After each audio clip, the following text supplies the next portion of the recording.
काफी सारी वीडियोस हो गई हमारी टाइप्स ऑफ पोइट्री पे। आज लेकिन I am giving you a final video जिसके अंदर हम लोग जो सेकेंड स्ट्रक्चर हमने पोइट्री का डिसाइड किया था, हमने पोइट्री को 2 पार्ट में डिवाइड किया था। तो जो सेकेंड पार्ट हमारा पूरा रहता है, आज मैं उसको कंप्लीट इसी वीडियो के अंदर कंप्लीट आप लोगों को बता दूंगी, so that it will be easier for you to understand at least types of poetry in one go। ठीक है, मैं एक बार पूरा इसमें लिख रही हूँ जो हम लोगों ने अभी तक किया था। I'm summarizing it, that will be easier for everyone to get understand। हमने इसे 2 पार्ट में डिवाइड किया था,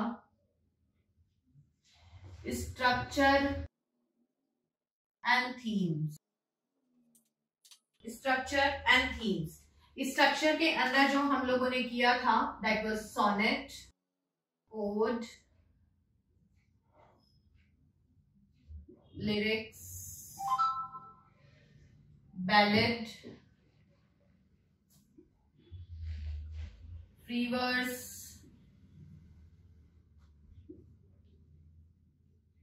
ब्लैंक वर्स,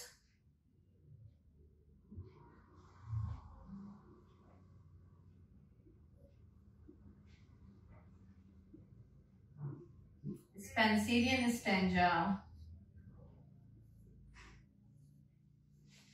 rhyme royal,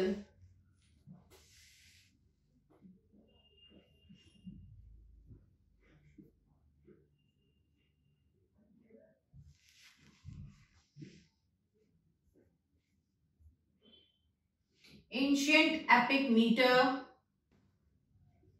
ये हमने स्ट्रक्चर वाइज किया था, and couplet, sonnet, ode, lyric, ballad, verse, blank verse, free verse, Spenserian stanza, rhyme royal, ancient epic metre and couplet. ये थे हमारे स्ट्रक्चर वाइज डिवीजन। और थीम वाइज डिवीजन के अंदर हमने लिया था tragedy, comedy, satire, pastoral poetry, elegy, historical, philosophical और factual, religious, romances and confessional. ये है हमारी थीम बेस्ड पोएट्री जिसको कि हम आज समझेंगे। So you all have to pay a great attention toward it and let me all of you understand one by one. Okay, so I'm rubbing the structure one because we have completed that। हम लोग का structure part complete हो चुका है। Now I am taking the theme one. Theme के अंदर हम लोग देखेंगे सबसे पहले जो हमारी पोइट्री है, tragedy. What is a tragic poetry? Tragic poetry is basically which ends with a tragic और अ सैड मोमेंट। बेसिकली एक ऐसी पोयम जिसके अंदर जो एंड होगा वो सैड होगा, जैसे रेप ऑफ यूक्रीस हो गया, वीनस एंड एडोनिस हो गया। दे आर ट्रैजिक पोएट्री क्योंकि इनका जो एंड है वो सैड है। इसके अंदर कहीं पे भी यूनियन की बात नहीं है, हैप्पीनेस की बात नहीं है। तो that is tragedy which has a sad end, which has a sad end, और you can say a tragic end, suffering of the hero. जो सेंट्रल कैरेक्टर है उसकी अगर सफरिंग दिखाई जा रही है या कुछ भी इस तरीके का है तो that is tragedy, that is tragedy. ठीक है, now here comes what is comedy. Comedy is where it has happy end, so it's a happy ending. जैसे कि हम शेक्सपियर के 7 एजेस ले सकते हैं, हम कीट्स की पोएम्स ले सकते हैं, लाइक द ग्रेशियन अर्न हो गया। We can talk about P.B. Shelley's Skylark, Nightingale, जिसके अंदर we are celebrating nature, Tinternewey। So any poem which is giving a soothing effect, which is giving a happiness to the soul, that is called comedy। ठीक है, जिसके अंदर हम लोग sadness को नहीं फील करते, हैप्पीनेस और लाफ्टर दोनों चीजें जहां पर होगी, that is called like comic poem. Okay, इसके अंदर सटारिकल भी कई बार वर्जन आ जाते हैं क्योंकि कॉमेडी के साथ साथ हम लोग सटायर को भी लेके किसी को कमेंट करते हैं। For example Mac Flecknoe is a comic satire, mock epic. तो उसके अंदर क्या करा उसने, उसका इस तरीके से लिखा है, वो मैक फ्लेक्नो के अंदर शटल को इस तरीके से क्रिटिसाइज करा, उसको लिखा इस तरीके से कि we used to laugh, that is also a comedy but it is wrapped into satire.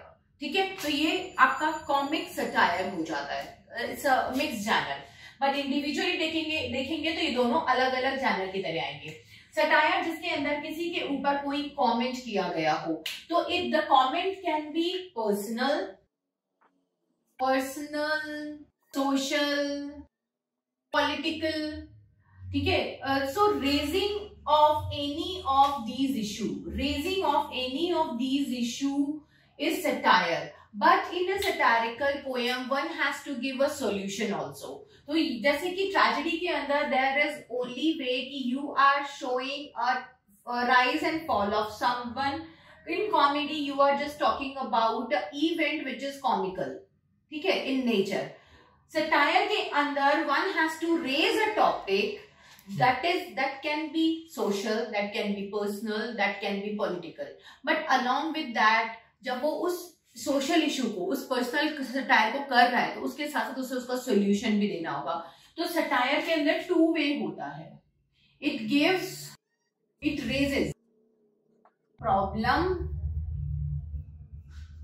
and gives solution too. जैसे कि अगर मैंने आपसे मैकफ्लेक्नो की बात की थी, तो वहां पे उसने बताया कि मैकफ्लेक्नो को वो क्यों क्रिटिसाइज कर रहा है, क्योंकि वो वहां पे प्लेगरिज्म का टॉपिक उठा रहा है कि he used to take material from outside and उसको एज इट इज लिख देता है, अपना कुछ क्रिएटिविटी उसमें नहीं डाल रहा है। तो that is bad for the poetic profession, that is not good for the profession of poets. तो वहां पे उसने ये इशू तो रेज किया, लेकिन उसने साथ में ये भी कहा कि I know you can do it, you can eliminate the topic, you can eliminate the plagiarism from your work and you can write your own। तो उसने उसको वो रेज भी दिया है, वो भी उसने वहां पे शो करी है कि I have a faith in you, you can do it. ऐसा नहीं है कि उसने सिर्फ उसे क्रिटिसाइज करके छोड़ दिया। तो यहाँ पे अगर उसने एक प्रॉब्लम रेज करी है प्लेगरिज्म की या चीटिंग्स की या मटेरियल थीविंग की, साथ साथ में उसने सॉल्यूशंस भी दिया है कि if you want you can really make your name famous by putting your effort into it,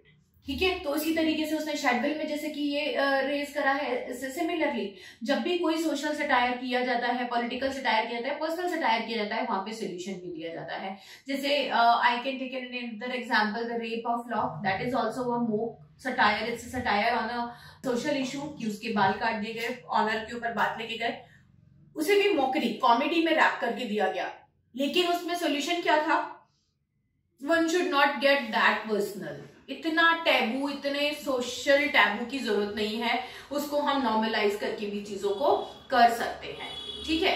अब इसके बाद आता है आपका fourth, pastoral poetry. Pastoral poetries कौन सी होती है? पेस्टोरल पोइट्रीज होती है जिसके अंदर हम लोग कैसे इश्यूज को लेते हैं, यहाँ पे description of pastures,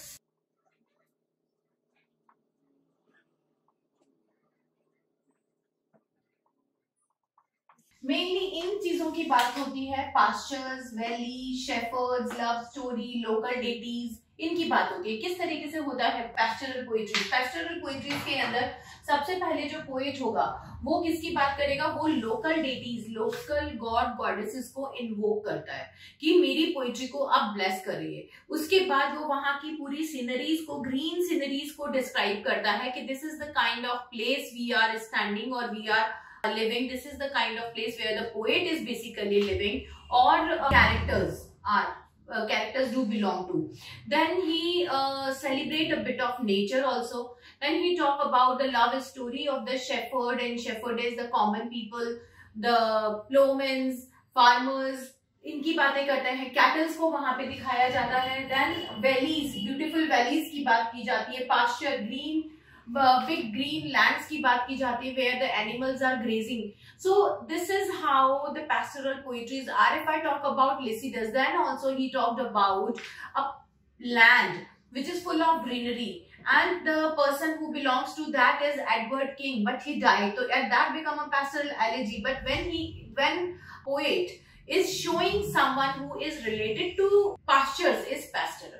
For example, a pastoral poem is Adonis and Venus and Adonis, क्योंकि वहां पे Adonis क्या है? He is a shepherd and he fall in love with the local deity Venus. तो वो वहां पे is a shepherd, he belongs to the pastures and woods, वो जंगल में अपने जानवरों को लेके जाता है। वहां पे जाने के बाद he saw Venus and he fall in love with her, तो उनकी पूरी स्टोरी को वहां पे दिखाया गया। तो that is love story, pasture, valley, shepherd, local ladies, ये सारी चीजें वहां पे आ जाएगी। It can be again in a tragedy, in a comedy और व्हाटएवर, बट जहां पे भी इन सारी चीजों का डिस्क्रिप्शन होगा that is called pastoral poetry. ठीक है, अब इसी के साथ आ जाता है, पैस्टोरल के साथ ही मैंने लिखा है elegy. Elegies are basically sad songs. Elegies are basically sad songs. ये किस तरीके के सैड सॉन्ग्स हैं या क्या है? देखिए, जब इनिशियली एलेजीज लिखी जाती थी तो they are the sad song written on the death of someone,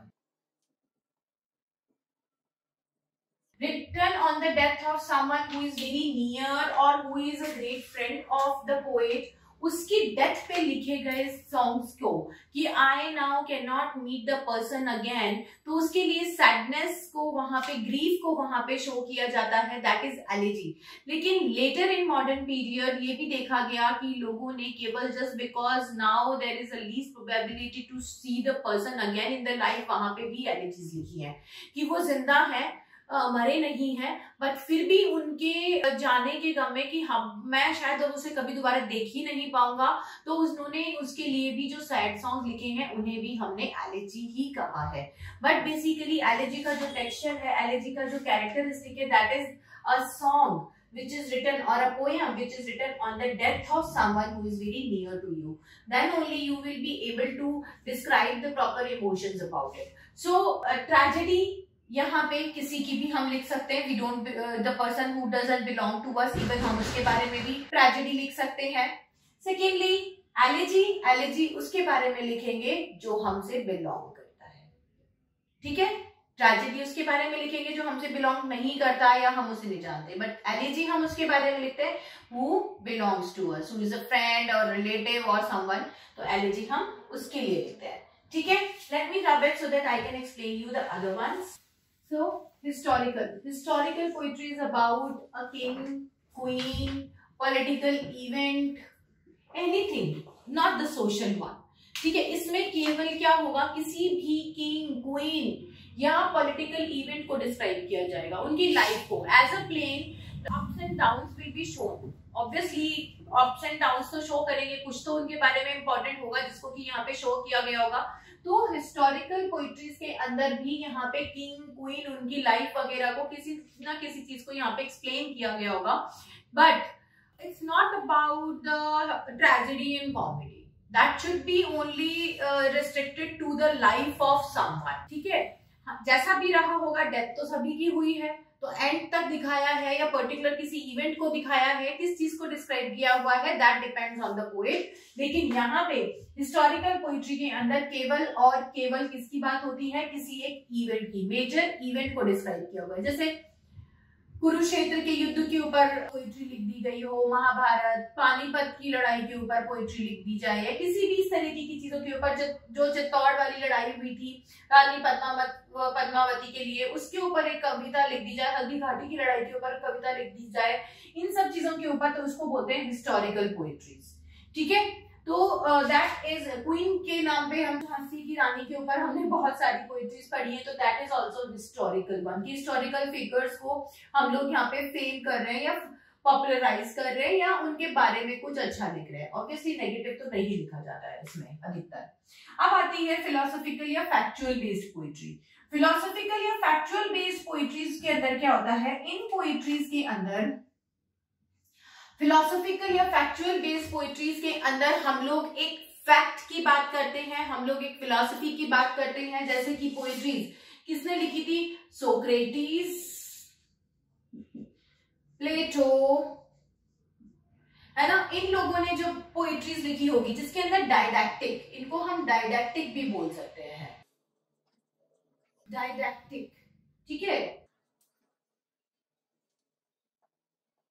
डायडैक्टिक poetries भी इनको कहा जाता है, क्योंकि इसके अंदर कुछ ना कुछ फिलॉसफी, दर्शन शास्त्र, मतलब कि आगे आने वाली किसी चीजों को लेके एजुकेशन की बात की जाती है, कुछ सिखाने की बात की जाती है, कोई ना कोई ज्ञान इसमें दिया जाता है, but that should not be moral और एथिकल, बट इसमें फिलोसॉफिकल, फैक्चुअल, साइंटिफिक कुछ इस तरीके की चीजें जो कि रियल लाइफ से या कहीं ग्रोथ के बारे में आपको दिया जा रहा हो, that is called philosophical poetries. ठीक है, इसमें बेसिकली काफी चीजों जो ऑलरेडी प्रूवन है उन्हीं फैक्ट्स को लेके लिखा जाता है।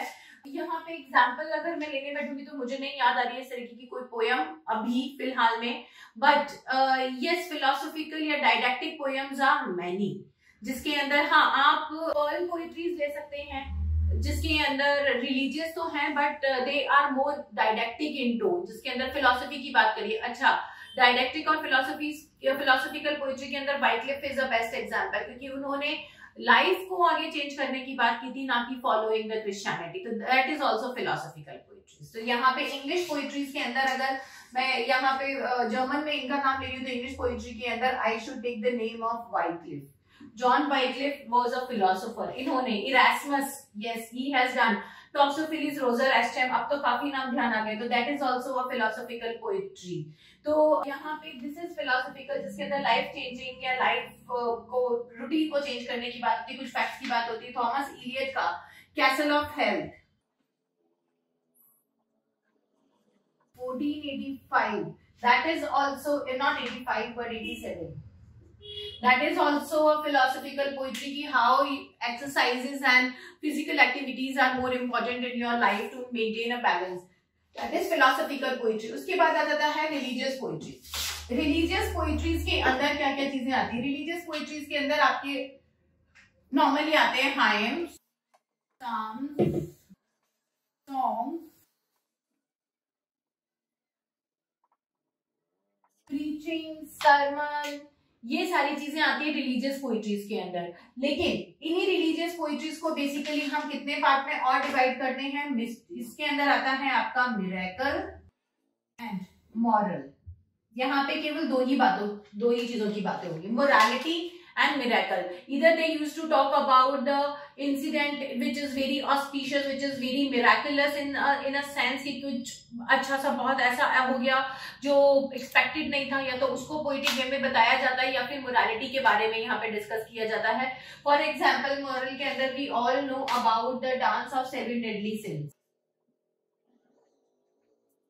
Dance of 7 deadly since, governing Douglas ने ये जो पोयम लिखी थी, ये that is a morality religious poem लिखी थी, और इसका यूज उसके बाद काफी सारी पोइट्रीज के अंदर किया गया, that is dance of 7 deadly since. ठीक है, this is called your religious poetry. अगर हम चौसर के टाइम से अगर सारी पोइट्रीज के अगर हम एग्जाम्पल लेने लगेंगे तो ट्रेजेडी के अंदर आपका ट्रायलेस एंड क्रिसीड आ जाता है, कॉमेडी के अंदर पार्लियामेंट ऑफ फाउल्स आ जाता है, सटायर के अंदर में आपका आ जाएगा, सटारिकल पोइट्री के अंदर यस बुक ऑफ ब्लैंच भी यहाँ पे आ सकती है, because that is also a satire when the husband has killed the wife, and इसके अंदर आपका कैंटरबरी टेल्स भी आ जाता है बिकॉज उसके अंदर उसने बहुत सारे सटायर्स यूज करे हैं। देन पैस्टोरल पोइट्री के अंदर यहाँ पे रोमांस ऑफ द रोजेस आ जाएगा, बिकॉज इसके अंदर उसने पूरा गार्डन की और उसकी सेटिंग यूज करी है, रोजेस की बात करिए, हालांकि rose is a character there, but parliament of fowls के अंदर भी पैस्टोरल सेटिंग की बात आ जाती है। अगर एलिजी की बात करते हैं तो book of Duchess is again an elegy here. Historical poetry की बात करते हैं तो this is again Troilus and क्रिसीड।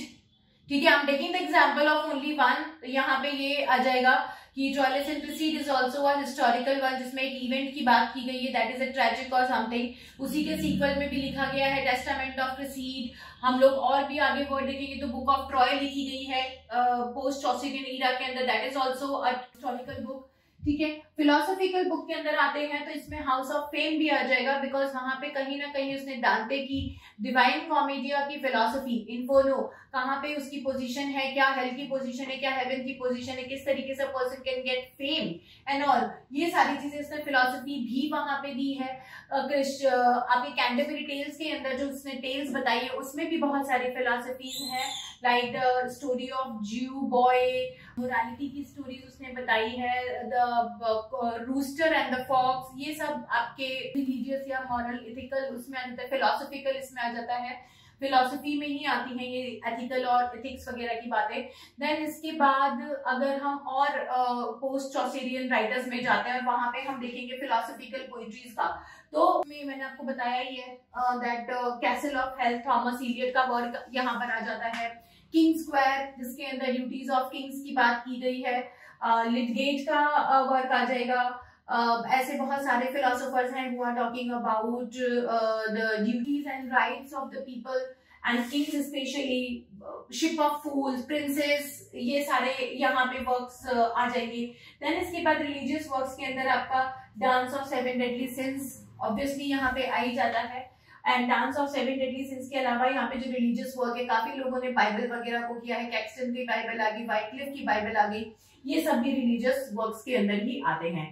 Then इसके बाद हम आते हैं romances. Romances are the work जिसके अंदर किसी भी तरीके की एडवेंचर, जर्नी, एक्सपीरियंसेस, इन सब की बात की गई हो। तो इसका बेस्ट एग्जांपल आपका आ जाता है Canterbury tales.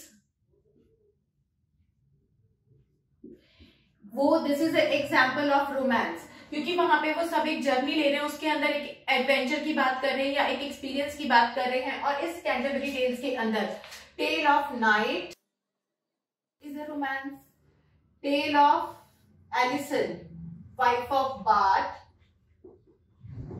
Is a romance, वहां पे भी वो नाइट की ही बात करती है, वो भी नाइट की बात करता है। तो दीज आर ऑल रोमांसेस। इसके अंदर दो लोग जर्नी पे जा रहे हैं, दे हैड एनकाउंटर और उसके जो भी एक्सपीरियंस है। आर्थुरियन रोमांसेस, आर्थुरियन रोमांसेस इसमें आ जाएंगे, like Sir Gawain and the Green Knight, वो इसी में आएगा, ठीक है। देन इसके बाद लास्ट हमारा जो जर्नल बचता है that is confessional poetry. Confessional poetries होती हैं जिसके अंदर राइटर अपनी फीलिंग को कन्फेस करता है। यहाँ this is a modern form basically, इसमें कहीं पे भी कोई पुरानी फॉर्म नहीं है, कुछ भी इसमें ऐसा नहीं है जो पहले कभी यूज किया हो, या मैं यहाँ पे जो चौसर वगैरह के टाइम के एग्जाम्पल दे रही हूँ वो यहाँ नहीं आएंगे। इस कन्फेशनल पोइट्री का बेसिक एग्जाम्पल अगर हम वेस्टर्न लिटरेचर के अंदर देखते हैं तो यहाँ पे आएगा सिल्विया प्लाथ,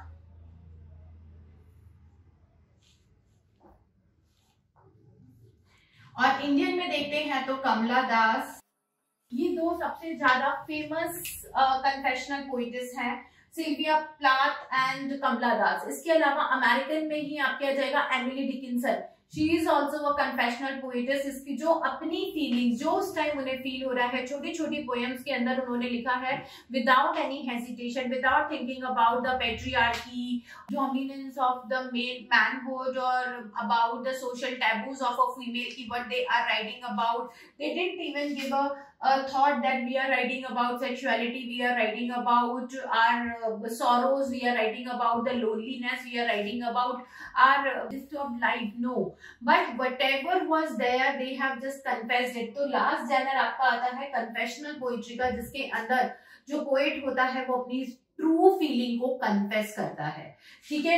ये आपके सारे थीम्स, टाइप्स ऑफ पोइट्री के यहाँ तक मैंने समझा दिए हैं, इनके एग्जांपल्स के साथ समझा दिए हैं।